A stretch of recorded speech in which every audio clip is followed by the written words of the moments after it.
하나님께 영광의 박수 올려드리겠습니다.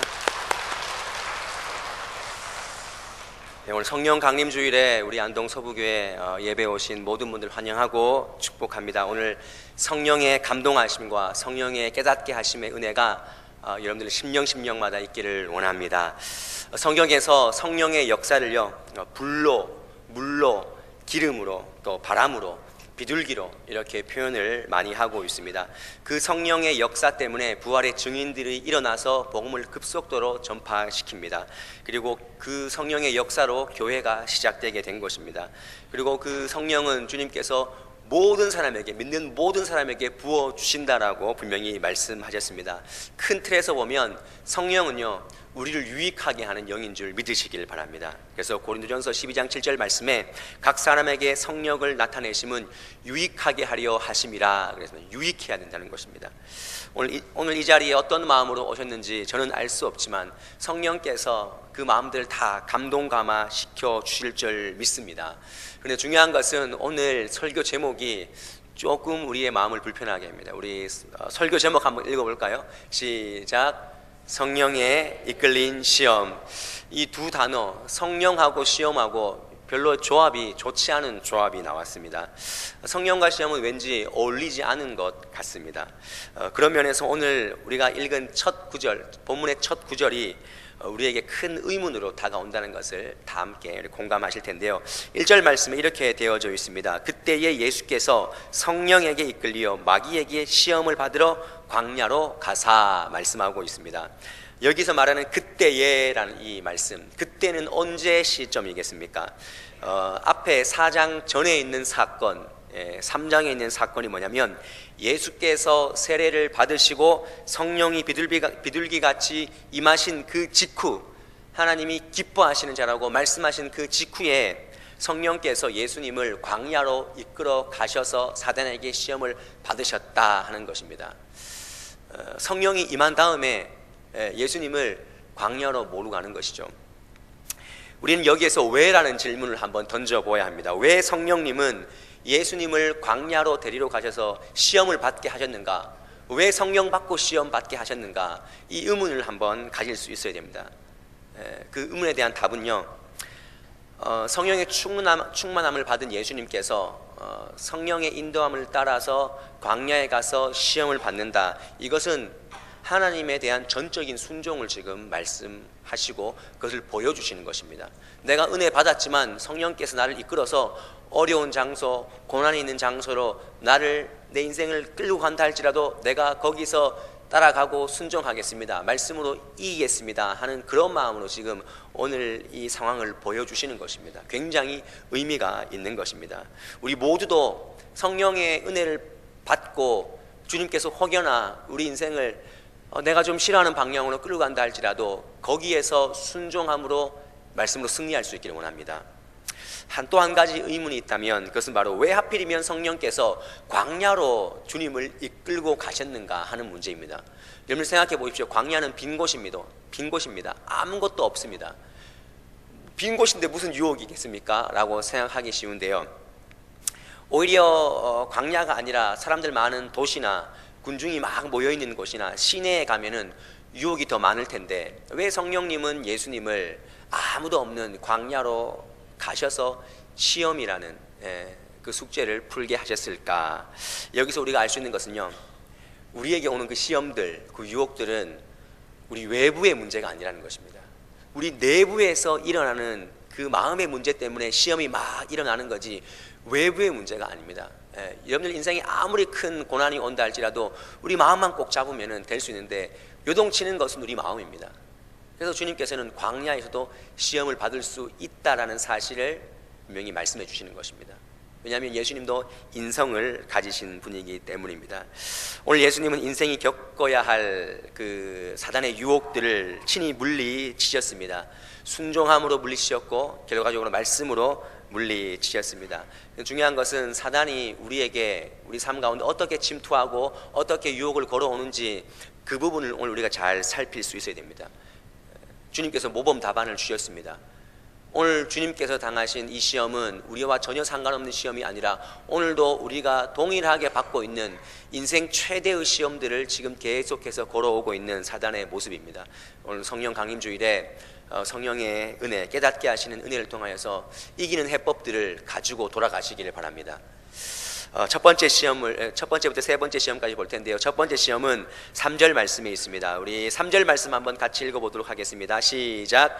시험하는 자가 예수께 나와서 이르되 내가 만일 하나님의 아들이여든 명하여 이 돌들로 떡덩이가 되게 하라. 돌을 떡이 되게 하라라는 그런 시험을 했는데 사단이 왜 이런 명제를 가지고 시험을 했는지, 그리고 예수님께서 물리치시면서 우리 인생들에게 인생의 방향을 어떻게 잡아야 하는지 말씀해 주고 있는 것인데요. 첫 번째 시험은 어떻게 보면 간단합니다. 예수님께서 여러분들 며칠 동안 금식하였습니까? 40일 동안 금식하였습니다. 이 40이라는 단어는, 이 숫자는 성경에서 훈련, 연단, 고통 이런 어떤 뜻이 있습니다. 그래서 우리가 잘 알고 있는 광야 40년, 40일 동안의 그 홍수, 비가 창일한 그 노아 시대 때 40일 동안 금식하셨기 때문에 굉장히 배가 고픈 그런 상태입니다. 그러니까 예수님께서 기도를 40일 동안 금식하면서 기도에 너무 열중한 나머지 식사하시는 것을 잃어버린 것입니다. 기도에 빠져서 식사가 이렇게 망각되는 그런 지금 상황을 보여주시는 것이죠. 그러니까 영적인 공급을 받으니까 육적인 공급이 이렇게 별거 아닌 것처럼 여겨져서 그 40일을 지내온 것입니다. 그런데 배가 고파지신 것이죠. 이 시험은 매우 단순합니다. 주님의 지금 삶 가운데 가장 시급한 문제는 배고픔의 문제입니다. 그 배고픔의 문제, 가장 시급하죠. 사단은 지금 예수님께 와서 가장 예수님의 지금 약점을 지금 계속 지금 유혹하는 것입니다. 배고픔의 문제.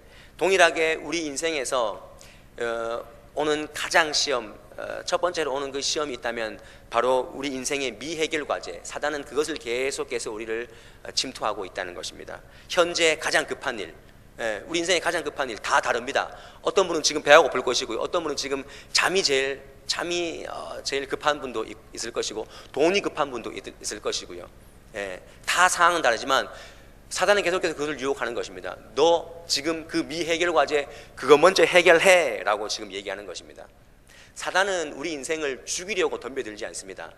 죽이는 것이 목적이라면은 예수님께 이렇게 시험을 했겠죠. 야, 너가 만약에 하나님의 아들이면 40일 금식기도 하지 말고 한 60일 채워서 100일 기도해봐. 이렇게 해서 예수님을 아사시켜서 죽여야 되는 것이 목적인데, 그것이 목적이 아니라 돌을 떡으로 만들어 먹고 하라는 것입니다. 먹고 기도하라는 것입니다. 사단은 우리 삶을 향하여서 죽이는 것이 목적이 아니라 적당히 살 것을 요구하는 것입니다. 복음을 흐리게 하는 것입니다. 그래서 에덴 동산에서 뱀이 유혹을 어떻게 합니까? 복음을 흐리지 않습니까? 뭐라고 얘기하냐면 너희가 결코 죽지 아니하고 그것을 먹는 날에는 너희 눈이 밝아져서 하나님과 같이 된다 그랬습니다. 너 죽지 아니한다. 절대로 죽이는데 지금 목적을 두지 않습니다. 본질을 흐리면, 복음을 흐리면 자연스럽게 죽기 때문에 복음을 흐리는 것입니다. 우리 신앙인 가운데 계속되는 도전이 무엇입니까? 일단 급한 것부터 하고 신앙생활을 하라는 것입니다. 예배 중요한데 너 지금 급하잖아. 너 지금 급하니 그거 먼저 불 끄고 신앙생활을 해 라고 도전하는 것입니다. 우선순위를 전도시키는 것입니다. 오늘도 이 자리에서 우선순위가 바뀌어서 지금 이 자리에 계시지 않는 분들이 있습니다. 안타까운 모습이죠. 에스겔서 13장 19절 말씀 보면 너희가 두어 웅큼 보리와 두어 조각 떡을 위하여 나를 내 백성 가운데 욕되게 하였다라는 말씀이 있습니다. 이스라엘 백성들의 그 아주 완악함을 보면서 심판하시면서 하시는 말씀이, 너희가 지금 두어 웅큼 보리, 그만큼 보리, 그리고 두어 웅큼의 떡 때문에 예언을 똑바로 해야 되는데, 하나님의 말씀을 정확하게 전해야 되는데 그것을 흐리고 나를 욕되게 했다는 것입니다. 그 떡 때문에, 그 떡 좀 받아 먹으려고, 두어 웅큼 보리 좀 받아 먹으려고 판단을 흐리게 하고 말씀을 흐리게 했다라는 것입니다. 이런 모습이 우리의 모습이 아니겠습니까? 우리는 먼저 우선순위를 확실하게 해야 될 줄 믿습니다. 우리가 계속하는 변명이 있습니다. 하나님, 내가 이거 하고 신앙 회복하겠습니다. 내가 갚아야 할 돈, 봐줘야 할 자녀, 부필려야 할 기업, 그리고 키워야 할 내 명예, 이거 일단 내가 챙겨놓고 그 다음 신앙생활 하겠습니다. 우리는 이렇게 계속해서 사단의 유혹을 받는 것입니다. 하지만 거기에 붙잡히고 전도되면 전도될수록 우리는 거기에 머물게 되는 것입니다. 그것은 주님께서 원하시는 인생의 열매가 아닌 것을 기억하시길 바랍니다. 그래서 산상수훈 말씀에서 마태복음 6장 말씀에서 주님께서는 단호하게 말합니다. 무엇을 먹을까, 무엇을 마실까, 무엇을 입을까 염려하지 말라 그랬습니다. 내가 너희들에게 필요한 것을 다 안다 그랬습니다. 그리고 마태복음 6장 33절 말씀에 결론적으로 말씀하시기를 그런즉 너희는 먼저 그의 나라와 그의 의를 구하라. 그리하면 이 모든 것을 내가 너에게 더해 주실 것이다. 네가 내일 하면 내가 내일 해주겠다라고 말하는 것입니다. 우리는 오늘도 단호하게 우리의 삶의 방향을 나에서 주님으로 바꿔야 될 줄 믿습니다. 그래서 예수님께서는 4절 말씀에 단호하게 거절하십니다. 사람이 떡으로만 살 것이 아니요 하나님의 입으로부터 나오는 모든 말씀으로 살 것이라 그랬습니다. 오늘도 우리에게 다가오는 그 시험들, 우선순위를 전도시키려고 하는 그 사단의 유혹을 향하여서 우리가 무엇이라고 외쳐야 되겠습니까? 사람이 떡으로만 살 것이 아니다. 하나님의 입으로부터 나오는 말씀으로 살아야 할 것이다 라고 우리가 확신을 갖고 나아가야 될 줄 믿습니다. 우리 새가족 중에요, 새가족 집사님 되셨는데 신방하면서 새가족 등록하시고 한 1년 후인가요? 가셔서 신방을 하는데 자기가 제일 힘든 게 있대요. 집사님 뭐가 힘드세요? 그러니까 나는 주일날 월화수목금토까지 매일 일하다가 주일이 낙이 뭐였냐면 아내하고 골프 치고 등산 가는 게 최고의 낙이었대요. 근데 내가 교회에 가고 나니까 이게 완전히 무산되었대요. 너무 힘들다는 거예요. 근데 지금은 어떠냐면 우선순위가 주일은 예배다라고 딱 못을 받고 정하니까 모든 것이 그냥 자유로워졌다. 정하면 자유로워지는 것입니다.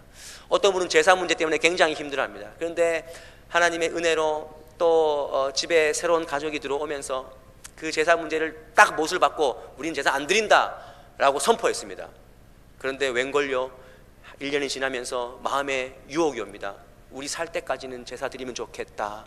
입 밖에 냈다가 가족들 하여금 거절당하는 계속 그런 자연스러운 모습입니다. 우리 삶에 계속해서 유혹이 오는 것입니다. 바꾸어라, 또 바꾸어라, 우선순위 바꾸어라. 하지만 주님께서 오늘 말씀하십니다. 사람이 떡으로만 살 것이 아니다라고 말씀하십니다.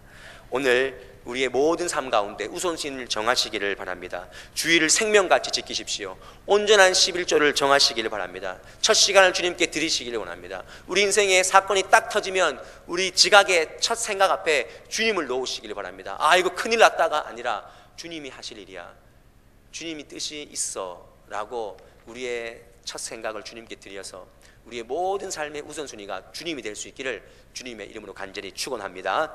두 번째로 예수님에 대한 사단의 두 번째 시험은 5절 말씀에 나와 있습니다. 우리 5절 말씀 한번 읽어보도록 하겠습니다. 시작. 이에 마귀가 예수를 거룩한 성으로 데려다가 성전 꼭대기에 세우고 이르되 내가 만일 하나님의 아들이여든 뛰어내리라. 기록되었으되 그가 너를 위하여 그의 사자들을 명하시리니 그들이 손으로 너를 받들어 발이 돌에 부딪히지 않게 하리로다 하였느니라 그랬습니다. 여기 보십시오.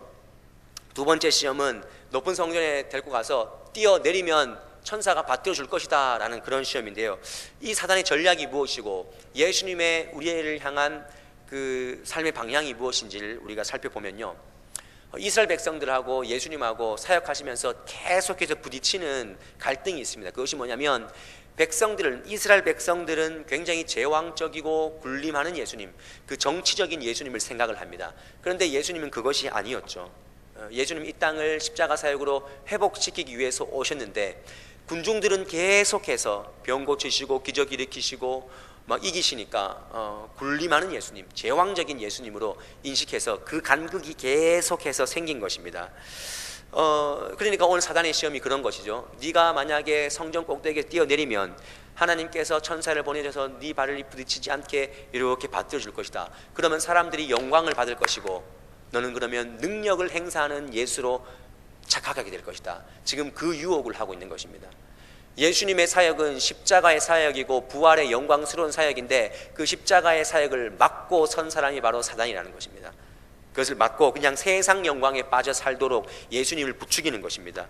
성전 꼭대기에서 뛰어내리라. 이 유혹 자체가 성전을 능력을 행사하는 장소로 지금 변질시키는 것입니다. 예수님의 사역이 구역 어떤 구속 사역인데 그것이 아니라 능력을 계속 행사하시는 예수님으로 변질시키는 것이죠. 우리 또한 그런 어떤 예수님을 바라보면서 우리 신앙생활이 변질되고 있지는 않은지 우리가 돌이켜 보아야 합니다. 이것이 바로 한국 교회에 만연한 어떤 사단의 유혹이 아닌가 생각을 합니다. 세상에 대해서 교회가 왜 이렇게 지탄받고 있습니까? 세상이나 교회나 별반 다르지 않기 때문입니다. 교회도 박수치는 자리, 사람들이 우러러보는 자리, 이름이 드러나는 자리, 성도님이 알아주는 자리, 그 자리를 고집하고 그렇게 사역하고 그것이 잘한 사역인 양 그렇게 살 때가 너무나 많다는 것입니다. 어떤 분은 실질적으로 이렇게 얘기를 합니다. 우리 아들이 있는데 신앙생활 20년 했는데 아직도 집사야. 사람들이 참 모르지, 참 몰라주지. 이것은 온전한 신앙이 아니라는 것입니다. 직분은 승진이 아닙니다. 승진의 개념이 아니라 교회에 대한 헌신에 대한 그 책임의 개념입니다. 누가 높고 누가 낮고 그런 개념이 절대 아니라는 것입니다. 그래서 예수님은 그 사역을 하시러 오셨는데 사단은 그것을 막고 들어서는 것입니다. 우리가 그 어떤 사단의 신앙의 원리에 지금 빠져서 한국교회가 지금 굉장히 침체를 겪고 있는 것입니다. 예수님께서는 말씀하십니다. 내가 온 것은 섬기려 하고 나를 자기 목숨을 모든 사람의 대속물로 주려 함이다 라고 분명히 말씀하셨습니다. 중요한 건 사탄이 이런 시험을 했는데 첫 번째, 두 번째, 세 번째 시험은 예수님이 다 말씀으로 이기셨는데 유독 두 번째 시험은요, 사단도 자기가 말씀을 인용을 합니다. 시편 91편 11절 12절 말씀을 인용하지 않습니까? 그래서 6절 말씀에 보면은 그가 너를 위하여 그의 사자들을 명하시리니 그들이 손으로 너를 받들어 발이 돌에 부딪히지 않게 하리로다. 이렇게 말씀을, 하나님의 말씀을 가져다가 인용을 하는 것입니다. 근데 정확하게 말하면 이것은 인용이 아닙니다. 인용이 아니라 성경을, 말씀을 왜곡한 것입니다. 하나님께서는 그 모든 길에서 우리를 붙잡아 주신다라고, 지켜 주신다라고 말씀했습니다. 시편 91편 11절 12절 말씀을 찾아보면 사단이 말씀한 거랑 그 시편 말씀이랑 조금 다릅니다. 사단은 조금 삭제했습니다. 왜곡한 거죠. 자기가 필요한 말씀만 쏙 받아가지고 자기 자신을 정당화시키는 것이 바로 사단의 유혹입니다. 우리가 근데 이런 모습으로 신앙생활을 하고 있습니다. 내가 믿기 편한 방식대로 말씀을 가지고 오고 말씀을 합리화시키고 내 중심적으로 신앙생활을 하는 사람이 너무나 많다는 것입니다. 하나님은 사랑이시라. 얼마나 좋습니까? 하나님은 사랑이기 때문에 내가 무엇을 해도, 어떤 잘못을 해도 하나님 다 덮어주실 것이다. 막 살다가 마지막에 믿어도 구원시켜 주실 것이다. 인생을 막 사는 사람들이 많습니다. 하나님 사랑이기 때문에. 예수님을 내가 만들어낸 능력자로 오인하고 말씀을 왜곡한 것입니다.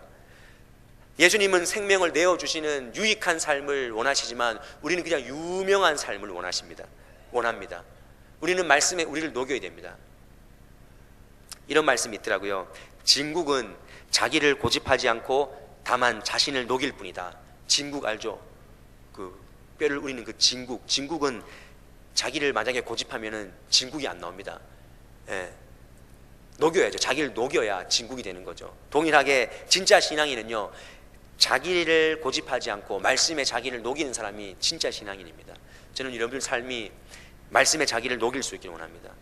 사단은 오늘도 우리를 향하여 속삭입니다. 너 십자가 지는 것 같은 그런 삶으로 죽으려고 하지 말고, 죽는 사역하지 말고 그냥 인간적인 모습으로 그냥 오래 살아라, 이렇게 얘기를 합니다. 우리의 삶의 근간을 흔드는 것이죠. 그래서 예수님은 단호하게 주 너의 하나님을 시험하지 말라라고 외칩니다. 우리도 오늘 삶을 살아갈 때 인간적으로 세워지려고 하고 또 말씀을 왜곡해서 내 안위를 위해서 신앙생활 하려고 하는 그 모든 삶의 패턴들을 향하여서 주 너의 하나님을 시험하지 말라라고 단호하게 거절하고 외칠 수 있는 여러분들의 삶이 될 수 있기를 원합니다. 돌이 떡이 되게 하라라는 이 시험은요, 현실의 문제 앞에 신앙을 미뤄라, 신앙이 좀 뒤로 후퇴되게 해라 라는 유혹이었고요. 두 번째 시험은 높은 성전에서 뛰어내리라 하고 하는 그 시험은 인간적인 영광을 십자가 사역과 바꾸기를 원하는 그런 사단의 유혹이었습니다. 그렇다면 세 번째 시험은요, 8절과 9절 말씀이 나와 있는데요, 우리 8절과 9절 말씀 한번 읽어보겠습니다. 시작. 마귀가 또 그를 데리고 지극히 높은 산으로 가서 천하만국과 그 영광을 보여 이르되 만일 내게 엎드려 경배하면 이 모든 것을 내게 주리라 그랬습니다. 세 번째 시험은 높은 산에 데리고 가서 천하만국을 보여주며 네가 만약 나한테 경배하면, 엎드려 절하면 내가 이 모든 것을 주겠노라 라고 시험을 합니다. 이 시험에 담긴 사단의 전략은 무엇이고 또 예수님께서 우리에게 원하시는 삶의 방향은 무엇일까요? 먼저 생각할 것은 우리가 사단의 시험을 한두 번 이겼다고 해서 교만할 문제가 아니라는 것입니다. 절대로 방심하면 안 됩니다.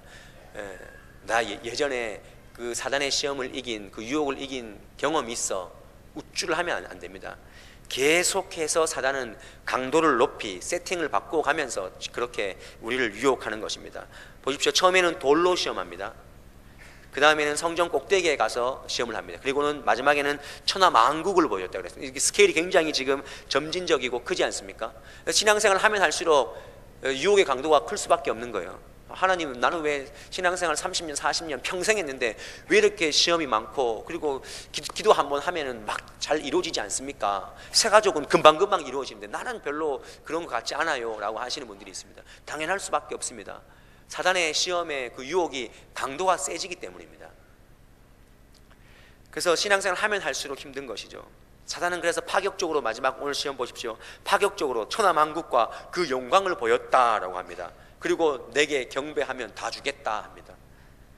이 천하만국과 그의 영광을 보여줬다라는 것을 헬라어로 직역해서 보면은 세상의 모든 나라들과 그것들의 영광을 보여줬다라는 그런 뜻이 있습니다. 그런데 사실 사단이 보여주는 것은 굉장히 지엽적이고 한정적입니다. 좋은 것만 지금 보여주는 거예요. 여러분들 인생을 살다 보면 우리가 인생을 살지만 우리 세상 가운데 영광스러운 것밖에 없습니까? 그렇지 않습니다. 죄도 있고 질병도 있고 가난도 있고 비참한 인생을 우리가 얼마나 많이 겪습니까? 그런데 사단은 내가 보여주는 요 지금 짜릿하고 화려하고 매력적인 것, 요것 보고 살아, 그리고 내가 요거 가지고 있으니까 나한테 경배만 해 라고 지금 유혹하고 있는 것입니다. 우리 이웃에 대해서, 또 우리 지구 반대편에서 일어나고 있는 고통의 문제에 대해서 거기에는 눈을 감고 무감각하게 그냥 너만 먹고 잘 살면 돼 라고 지금 유혹하고 있는 것입니다. 그러다 보니까 우리는 물질에 또 권력에 쾌락에 빠져서 살 때가 너무나 많이 있습니다. 보이지 않는 것이 있는데, 보이지 않지만 영원한 것이 있는데 사단은 보이는 것에 대해서만 집중하라고 우리를 유혹합니다. 고린도전서 4장 18절 말씀에 보면 우리가 주목하는 것은 보이는 것이 아니요 보이지 않는 것이니 보이는 것은 잠깐이요 보이지 않는 것은 영원함이라 라고 말합니다. 예수님은 제자들을 향하여서 보지 않고 믿는 자가 복되도다 그랬습니다. 우리는 주님을 볼 수 없습니다. 다만 말씀으로 볼 수 있고 우리는 상황을 통해서 주님을 느낄 수가 있는 것입니다. 하지만 그 보이지 않는 하나님 안에 인생 전체가 담겨있다는 사실을 기억하십시오. 그리고 예수님께서 우리를 위해서 십자가에 못 박히시고 부활 승천하셨기 때문에, 그 부활의 영광이 있기 때문에 우리는 이미 새하늘과 새 땅, 새 예루살렘에 우리는 이미 안착한 사람인 줄 믿으시기를 바랍니다. 그 믿음이 있어야 한다는 것입니다. 우리가 예전에 불렀던 찬양 중에, 찬송 복음성가 중에 이런 찬송이 있죠. 속지 마라 세상 허영에 마음 뺏기지 마라, 세상 것은 일장의 춘몽 물거품과 같도다. 그 다음 말씀 중요하죠. 나는 예수님만으로 참 만족을 누리네. 그 다음에 세상 영광 다 준대도 주님만은 못하네. 이 고백이 못 바꾸죠. 이 고백이 여러분들의 고백이 될 수 있기를 원합니다. 1세기경에 로마의 그 핍박이 있었을 때 그 콜로세움 경기장에서 가장 재미없는 경기가 뭔지 아십니까? 그리고 가장 재밌는 경기가 뭔지 아십니까? 예수 믿는 사람들을 이렇게 풀어놓고 굶주린 사자를 풀었을 때 막 도망다니면서 살려고 막 펜스 쪽으로 올라가서 막 버등버등 대면서 도망가는 사람을 팔 하나 잡아먹고 다리 하나 뜯고, 그래도 그 떨어진 팔을 가지고 질질 앞으로 이동하면서 살겠다고 하는 그 경기가 제일 재밌었다는 것입니다. 그런데 가장 재미없는 경기, 사람들이 야유를 보내고 우우하는 경기가 뭐냐면은 무릎을 꿇고 하나님, 내가 저 천국을 바라보면서 보이진 않지만 난 이 땅에선 지금 잡아먹혀 죽지만 저 천국을 바라보며 내가 새 땅을 바라보며 내가 감사하며 기도합니다 하고 무릎 꿇고 그 사자의 밥이 되어버리는 그 경기가 가장 재미없는 경기가 되는 것입니다. 저는 사단이 여러분을 향하여서 유혹하고 시험할 때 가장 재미없는 시험이 될 수 있기를 원합니다. 가장 재미가 없어야 됩니다. 육신의 정욕과 안목의 정욕과 이생의 자랑, 그 가운데서 우리는 외쳐야 됩니다. 사단아 물러가라라고 우리가 책망할 수 있는 우리의 수준이 이 땅에 보이는 것에 있는 것이 아니라 저 천국에 우리의 수준이 머물 수 있기를 원합니다. 우리의 수준이 영적 수준으로 도달할 수 있기를 원합니다. 하나님은 오늘 성령 강림 주일에 성령 받는 삶이 교회에서 인정받는 삶, 세상에서 인정받는 삶이 아니라 보이지 않지만 연약한 자를 향하여서 또한 십자가를 지는 삶을, 또한 아프지만 그 신앙을 가장 앞에 두고 달려가는 인생을 살기를 우리 삶을 통하여 원하신다는 사실을 믿으시기를 바랍니다. 주님은 이미 승리하셨습니다. 그 승리가 우리의 승리가 될 줄 믿습니다. 아프십니까? 부족하십니까? 지금도 어렵습니까? 우리의 수준이 저 천국에 있다면 우리는 능히 이길 수 있는 것입니다. 보이는 그 문제에 함몰되어 살지 않기를 원합니다. 오늘 말씀에 집중하십시오. 주님께서는 말씀으로 이기셨습니다. 기록되었으되 기록되었으되 기록되었으되, 말씀이 있으면 우리는 이기는 것입니다. 상황에 이끌려 살면 계속 우리 인생은 변명할 수밖에 없지만 말씀에 이끌려 살면 그 인생은 변혁할 수 있는 것입니다. 저는 오늘 이 주일에, 성령 강림 주일에 여러분의 삶이 변혁될 수 있기를 주님의 이름으로 간절히 축원합니다. 우리 함께 이 시간 기도하실 텐데요, 그 자리에 우리 다 함께 일어나서 결단하면서 기도하기를 원합니다. 성령에 이끌려 광야에서 사단에게 시험 받으시는 그 예수님, 첫 번째 아담은 그 유혹을 견디지 못했지만 두 번째 아담 예수님은 그 유혹을 이기셨습니다.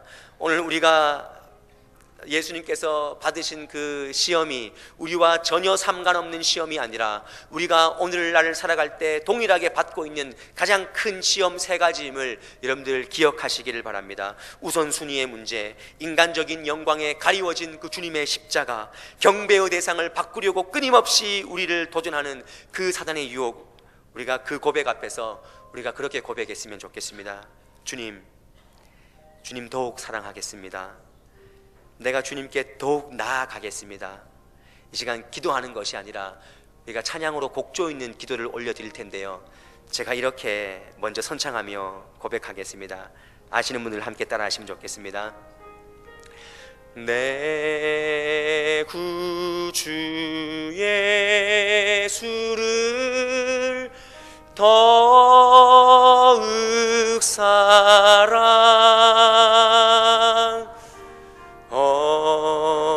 엎드려 비는 말 들으소서. 우리의 소원이 되기를 원합니다. 내 진정 소원은 내 구주 예수를 더욱 사랑, 더욱 사랑. 2절 PPT를 보면서 찬양합시다. 이전엔 세상 나 기뻤어도 지금 우리의 기쁨이 무엇입니까? 지금 내 기쁨은 오직 예수, 오직 우리 두 손을 가슴에 얹고 다만 내 비는 말, 다만 내 비는 말, 내 구주 예수를 어떻게 사랑하시겠습니까?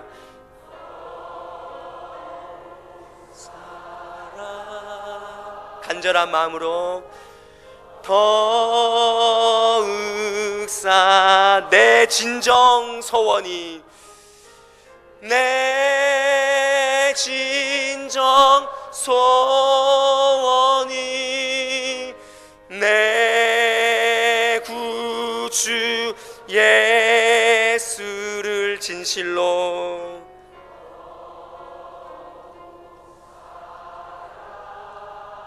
진실로 묵사라. 사랑의 주님, 성령 강림 주일에 성령이 각 사람의 마음에 찾아오셔서 깨닫게 하시고 우리의 삶을 유익하게 하심을 믿습니다. 주님은 말씀으로 승리하셨습니다. 우리도 말씀 받고 살아갈 때 주님 더욱 생각하며 우선순위를 주님께 드리고 십자가와 인간의 영광과 절대 바꾸지 않으며 어떠한 인생의 화려함에도 현혹되지 않는 주님 제일 중심의 신앙으로 살게 하여 주옵소서. 말씀으로 모든 삶의 중심을 잡고 살게 하옵소서. 우리 모두는 하나님의 은혜가 없으면 살 수가 없습니다. 또 한 주간 살아갈 때 말씀이 생각나게 하시고 말씀이 읽혀지는 귀한 시간 되게 하셔서 승리할 수 있는, 주님 더욱 사랑할 수 있는 우리 모든 성도님들의 삶이 되게 하여 주옵소서. 예수님의 이름으로 기도드리옵나이다. 아멘.